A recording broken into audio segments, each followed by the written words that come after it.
Fidèle à ses objectifs, le président du RPM, Alexandre Barraud-Chambrier, a entamé ce jeudi 4 août 2022 la suite de ses consultations avec les populations. Dans le Nyanga, où il séjourne avec sa délégation, le leader du RPM a parcouru tour à tour les villages composant le département de la Doutila. Niali, Douvouli, Panza et le chef-lieu du département Babanda ont réservé un accueil exceptionnel au fils du pays. Notre parti ambitionne de changer les choses. Parce que les constats ont déjà été faits. Le pays ne va pas bien, le pays va mal. Vous avez vu la route pour arriver ici, il y a un problème. Tant qu'il n'y a pas la route, tant qu'il n'y a pas l'école, tant qu'il n'y a pas la santé, il ne peut pas y avoir de développement. Vous me comprenez? Mon travail, c'est l'économie. On a beaucoup parlé de politique. Tout le monde parle politique au Gabon.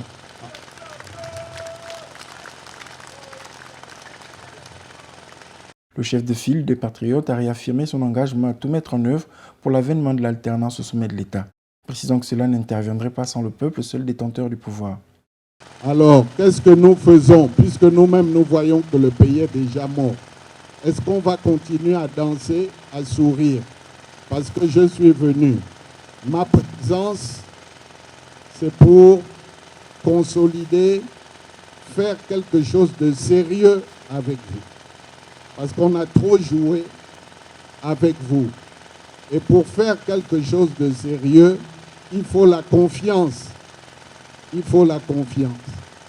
Vous pouvez me faire confiance parce que beaucoup de gens sont venus de Libreville ou d'ailleurs, ils viennent, ils font des discours, ils s'en vont. Après, il n'y a rien. En plus des installations des structures locales du parti, Barraud-Chambrier a tenu à rendre un hommage mérité à Jean Ping pour l'œuvre abattue dans cette lutte politique. On lui doit bien cette reconnaissance, a indiqué Barraud-Chambrier.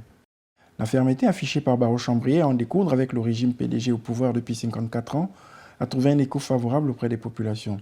Le président du RPM a saisi l'occasion de renforcer l'optimisme des populations à croire à un changement à la tête du pays notamment.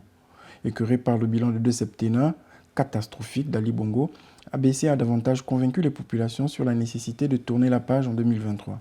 L'État,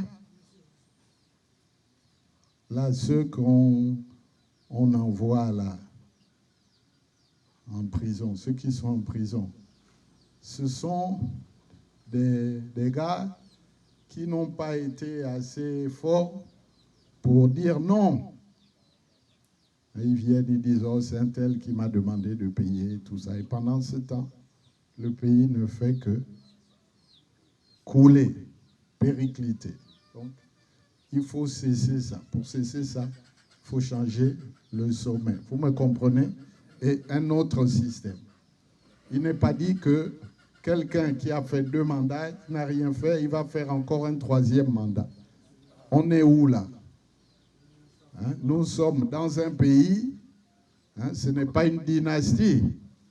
Le Gabon, c'est une république. Donc c'est une question de vie ou de mort. Nous devons sauver le pays. Nous devons faire le travail pour les enfants. Leur quotidien étant parsemé de souffrances et surtout de promesses non tenues, il a évoqué le problème des routes, le conflit homme-faune, le chômage des jeunes, les problèmes des pensions des retraités, l'accès à l'eau et à l'électricité, ainsi que l'école et les structures sanitaires. On ne peut pas former des enfants lorsqu'ils sont formés pour leur réserver le chômage. On ne peut pas continuer la précarité. Il n'y a pratiquement plus d'investissement. Le pays, à l'intérieur, le pays est abandonné. L'État se contente de payer les salaires. 2 mandats, bilan 0. L'école 0. La santé 0. La route 0. Aujourd'hui, il n'y a plus personne pour tenir le gouvernail. Et un pays ne peut pas continuer à sombrer. Il faut qu'aujourd'hui, nous puissions embrasser une société de partage, une société de solidarité, une société où tout le monde aura du travail. C'est possible. Et moi, je suis un économiste professionnel, je sais que nous pourrons le faire. Nous allons relier les départements aux chefs-lieux de province. Nous pourrons faire beaucoup de choses en très peu de temps. Et il faudra redresser notre pays.